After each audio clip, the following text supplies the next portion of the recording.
zogijima nje ngenxa yesikhathi. La sithola uKristu ekhuluma nowesifazane waseSamaria. John chapter 4 verse 22 to 24. Ngizocela ukuthi ilokhu ivela nje until umuntu azahlale phansi. Sibone ukuthi siyayinothisa lento engithathile la. Verse 22 uthi you worship what you do not know. We know what we worship. For salvation is of the Jews. But the hour is coming, and now is, when the true worshippers will worship the Father in spirit and in truth. For the Father is seeking such to worship him. Verse 24, God is spirit, and those who worship him must worship him in spirit and in truth. Amen. Now, so we are in the text. As we look at it, Genesis 1 verse 26, asenze umuntu ngomfanekiso wethu. Mase sibenzile ngomfanekiso wethu bese yenze njalo umuntu asifuze. So the primary mandate of humanity is to reflect uNkulunkulu. Brief eyaphuma bakhishwa i-design bakhishwa i-blueprint ezulwini ukuthi kuzodabalela ukuthi umuntu kwathiwa one akafane nathi physical form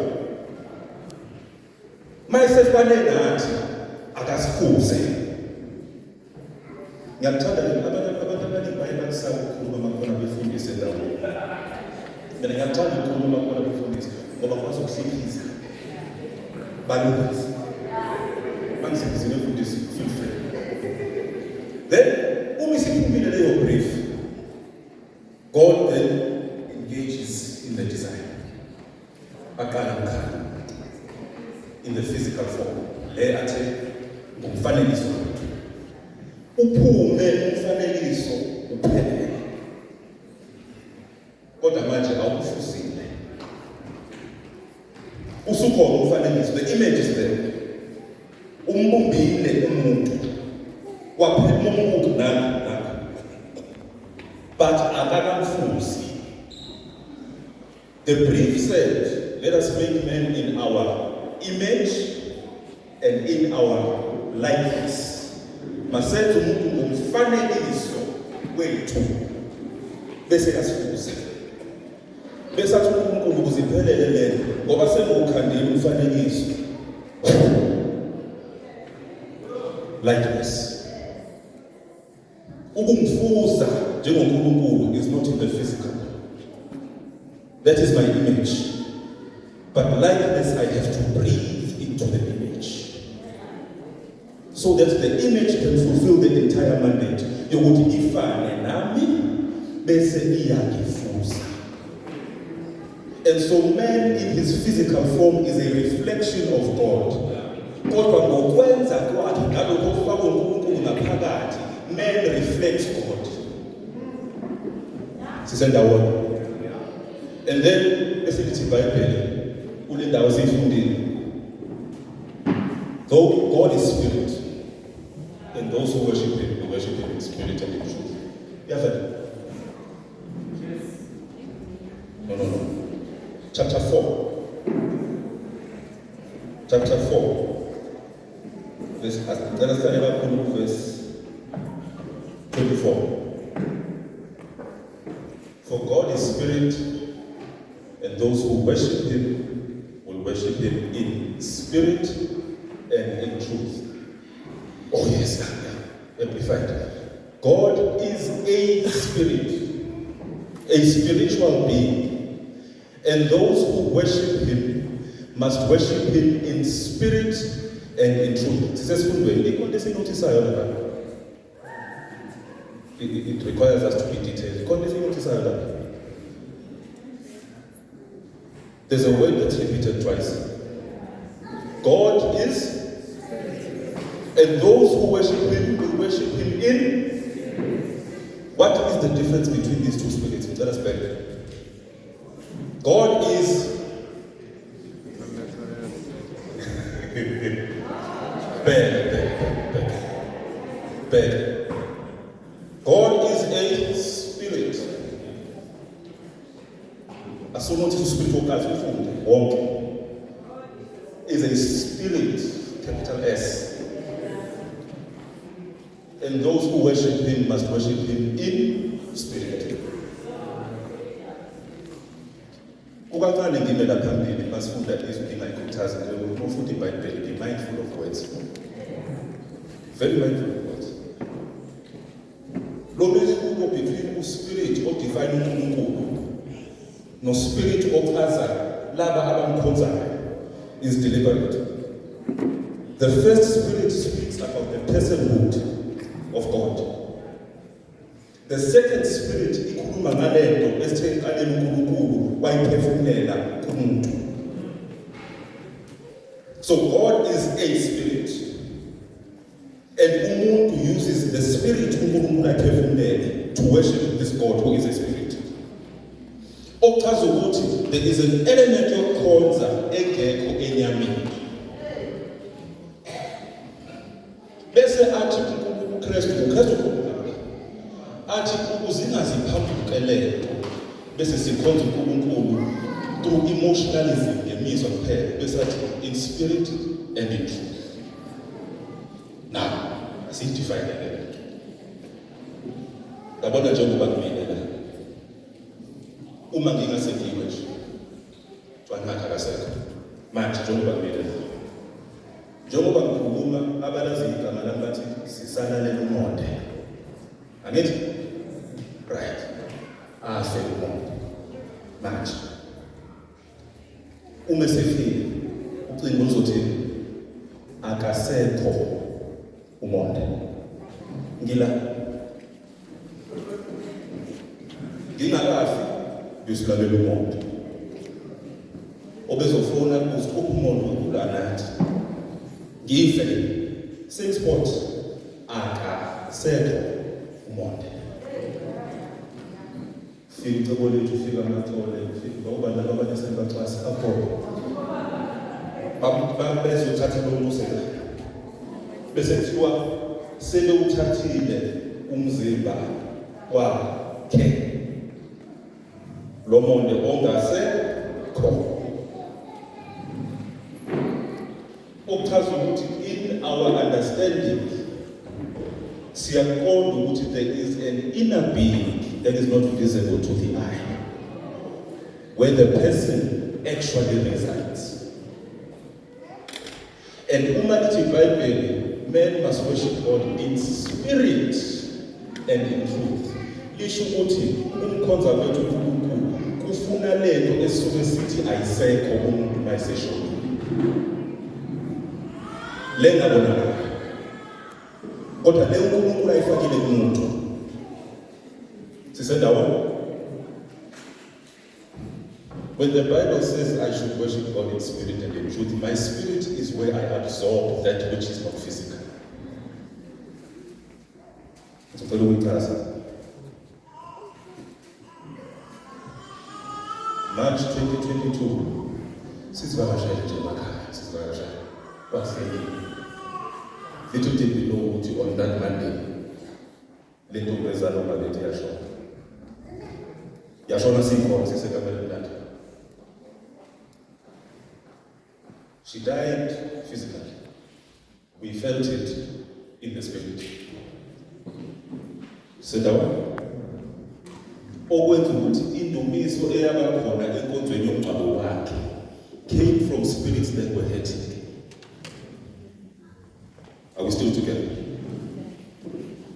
Then kwenzeke kube khona indaba ezinhle emndenini, khona ugraduate, khona umntwana omusha ozelwe, ukhona osethola umsebenzi, whatever the case may be. And then we come together as a family. Sizokhonza. Sikhonza from the same spirit, but that spirit is joyful. Yeah. Are we together? Kwenzeke impilo ingahlangani ukuzama, impilo ingahlangani. Impilo ihlanganela abangazali njengawo. Uzithola udidekile. Kodwa don't understand what I still need to worship. And you worship God from the same spirit, but that spirit is confused by worships. So the Bible, those who worship God should worship Him in spirit and in truth. The Bible, the inner being must worship and reflect what the inner being is going through.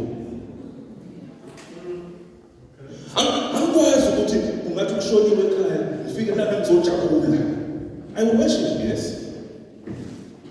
but the inner being is crying, right? And the inner being, you must understand that kule worship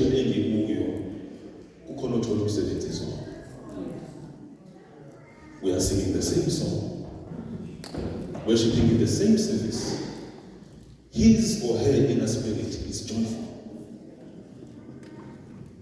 And that is what the Bible means by it to worship God in spirit.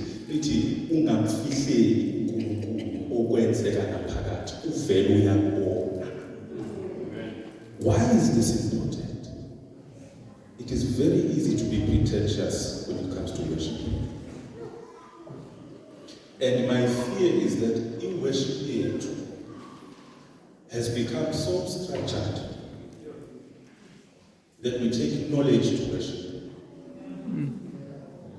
and leave the inner being.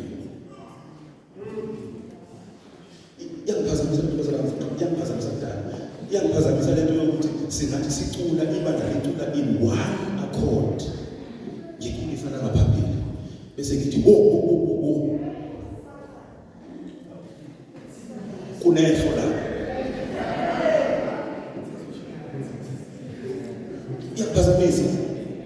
Not because it's only wrong. You are disturbing what is communion. You are disturbing what the Spirit, capital F, is directing, and how the spirits are responding to that because of knowledge.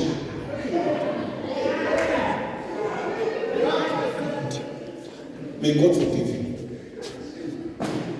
Let me translate. I'm also on the man. But I have a problem when they become elevated. I have a problem with that. Angitrazela.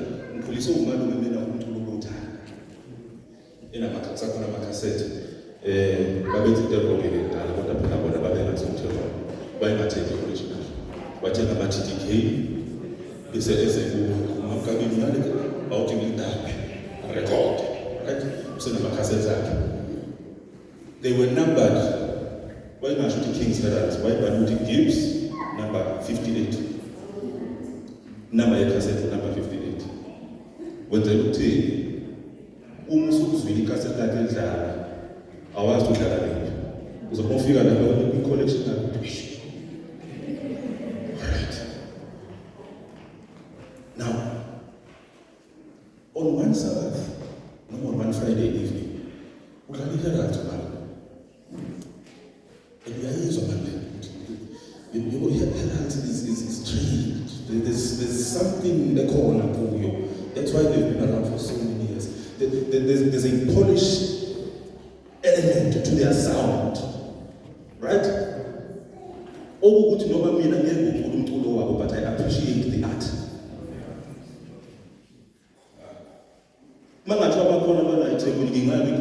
I will never sing their music. But I appreciate the art. Send one. Put it said, I think at heritage. It's different. It's more contemporary. Yes, what has a but I couldn't appreciate it. No. Abana, they are orchestral element, the heralds, but there's an art to what they are doing. And you appreciate it.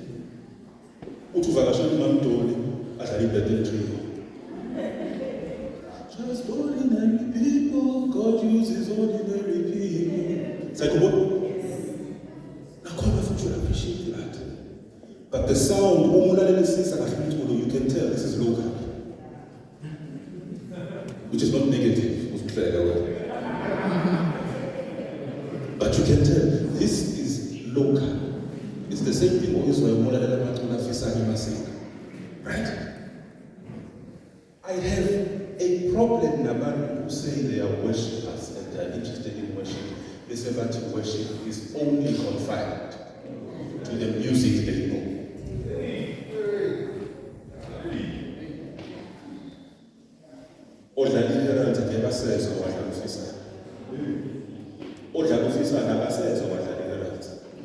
But we are worshiping. Is the spirit still? Since like a part. uNkulunkulu ithe indibana uyakhela, he is enthroned in our praise. Sisendaweni. God ukhipha ibrief yokudala umuntu kuGenesis 1:26. Right?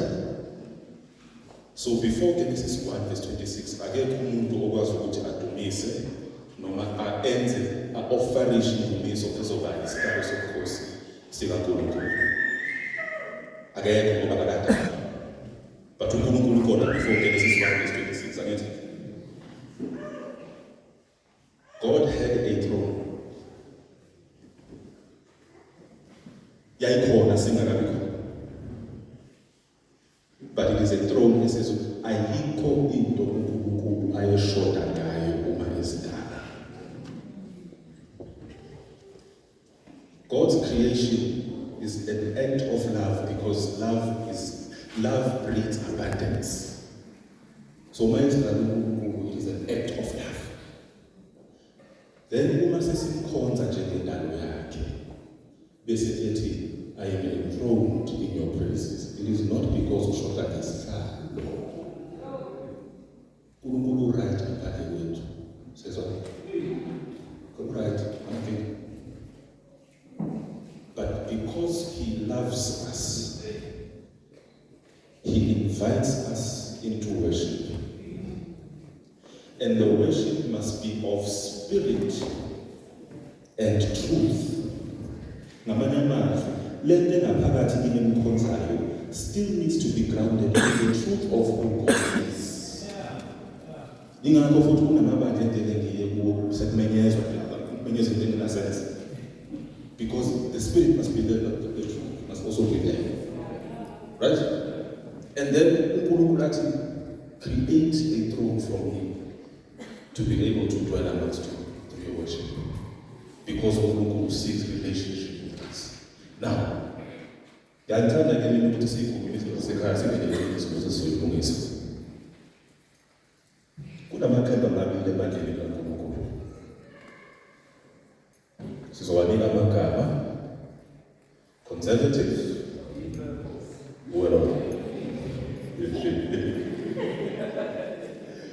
and liberals.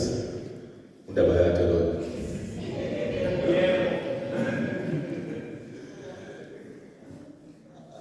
I want to be a centrist kulabantu bobabili for today. Both these groups are protecting something very important. Mangakujonga konke ngisho ngicela ngibalele lokho. Ngoba ukhonza nabo. Depending on which side you are on, ukhonza nalabanye. If you are liberal, ukhonza nomuntu who is conservative. If you are conservative, ukhonza nomuntu who is liberal. Ngicela ngizwe. Both groups are protecting something very important. The conservatives are protecting iqiniso, in spirit and in truth. Iqiniso elithi kufanele uNkulunkulu athotshelwe. uNkulunkulu akayimntana wethu. Kufanele makathotshelwe. Ethotsheliwe kufanele sizibheke ukuthi senza kanjani phambi kwakhe. The conservatives are protecting the local and kubalulekile ukuthi baliprotect. I-risk when it comes to protecting, or before I get to that, the liberals are also protecting another truth. Lelo thola ku Psalms 150. La athi uDavide, praise God with the harp, praise God with the sound of the drum, praise God with dancing. Athi gcineni, let everything that has breath praise the Lord. The laborers are protecting loyo mntu. Into ethi uma ngize phela kwaNkulunkulu, I should be able to be joyful. I should be able to be happy. Fanele ngikwazi ukumhaya uNkulunkulu ukhaya to praise. I should be able to give him his what? Yeah. Fanele ngikwazi ukumhaya uThixo. Ngibusho ubukhulu bakhe. Bese ngibehave ngendlela ekhombisa ukuthi ubukhulu bakhe ngiya-understand. The Bible tells us David danced before the Lord. I didn't know what he danced before the Lord. He danced before the Lord with all his might. You should die by that. So the liberals are protecting that element. The conservatives, the conservatives are protecting the element in truth. Abayifuni izinhlanhlathe izingasamkeleki uNkulunkulu. And benza umsebenzi obalulekile. Benza umsebenzi obalulekile etc. Ngobathatha kancane. Benza umsebenzi obalulekile uma Mnyasulu, uma Mdlamini, uma bebalana nekhwaya betula to the note. There is something they are preserving. And it must be preserved. And it must be taught. Njengoba ngithi amanothi ngiyawazi ukuthi angaculi ngiyawazi because I was taught. So laba aba-conservative are preserving the element of truth. Laba aba-liberal are preserving the element of spirit. I should be able to go to God with how I feel. Mangijabulile angimveze uThixo, ngijabulile namhlanje. Angimveze uThixo ukuthi angineme. I'm disappointed. The risk ekhona in both groups. Ukuthi you can protect something at the demise of another thing ebalulekile. Akenge ngisibonethe 20 minutes. Akenge ngisibonethe. Ikhona lento njengomzali ukuthi ingane ufise ukuyivikela into zonke. Yabona? Ukuthi ingane lesikole azoyapho esikole kunenhlamba, esasikole kuthina zakhona ziyabheka. I-neighborhood esohlala kuyo, there's a desire njengomzali to shield children from everything that is negative. And to preserve into ebalulekile, which is the innocence and the purity of the child. Akunjalo? But the demise oyenzayo okanye into oyidayisayo ebayiphosta le protection of umuntu yenza ukuthi le ngane grows up and is unable to function in the real world ongasekho. Mvikeli fine, mvikeli bangayizwa inhlamba, bangabona mdebhela, bangabona konke lokho. Athi mayesekhulile bemdrivise kabi emgwaqeni noma yena drivise umuntu kabi emgwaqeni futhi lenzeke. Asho angeke ngisho ngisho.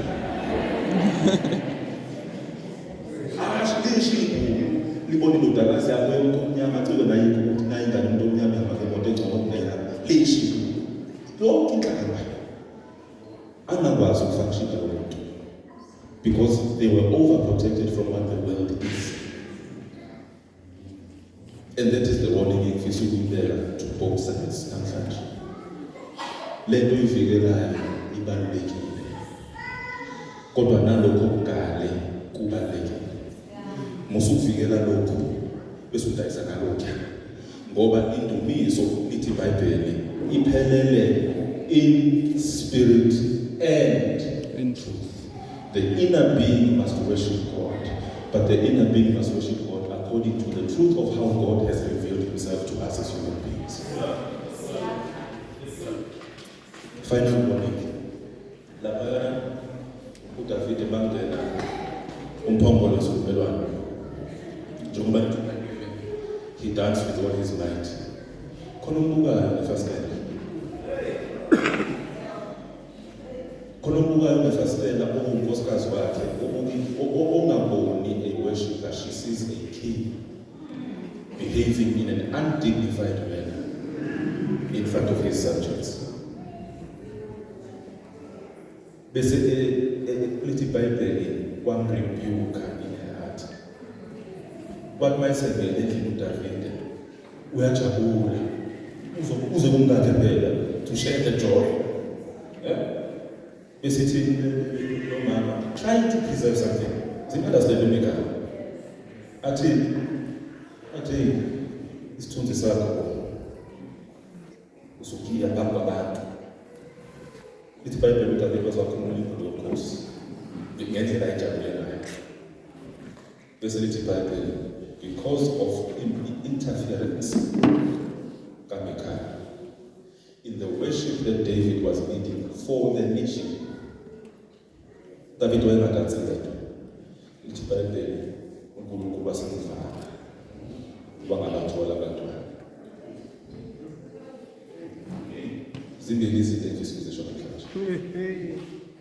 When you come to this building, where we prepare isifundo, noma uprepare intshumayelo, noma uprepare isifundo seklasini le-AY, mission number 1, ngena la and worship.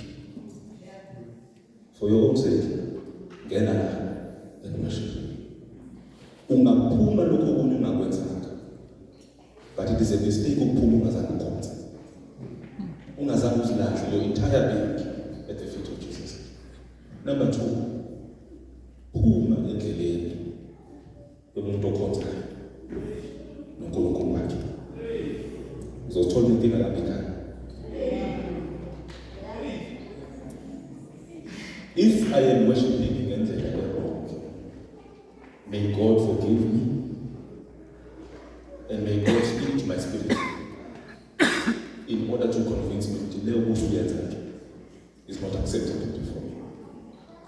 It's not your place. Zikhona izinto ezinokwenziwa abantu mabekhonza ubona ukuthi bese usikhuza ukuthi kuvuka isentrala. Kuvuka i-church culture, there's no theology. There's no truth. There's no spirit. Kuvuka nje i-church culture ukuthi ngikule isentrala. Kulikwaya phambili. Imeqonde note stanza chorus iphele ngoba basale phansi.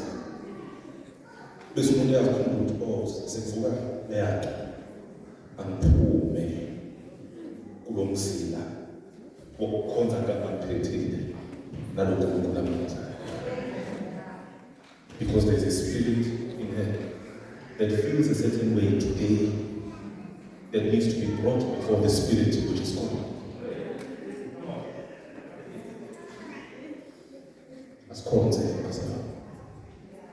emakhaya, asikhonze emotweni, asikhonze. Ingane lijwayele nje ekhaya ukuthi kunale ingoma edlalwayo. Because ngithethe udlala phansi. Ngixolisa bamkhathile. Ngithe umalume uyena expose emculweni. Wayengumuntu wasokhathi. This love is all about. So, angithi ngamthe iculo babeyidamba warekhoda amavidiyo amathathu kaswakhathi kwikhasethi elilodwa. Into eyayidlala phela 4 hours ngizwe lapho ngifuna i-acapella ngifuna i-acapella, but these songs ayilokhu eyidlala.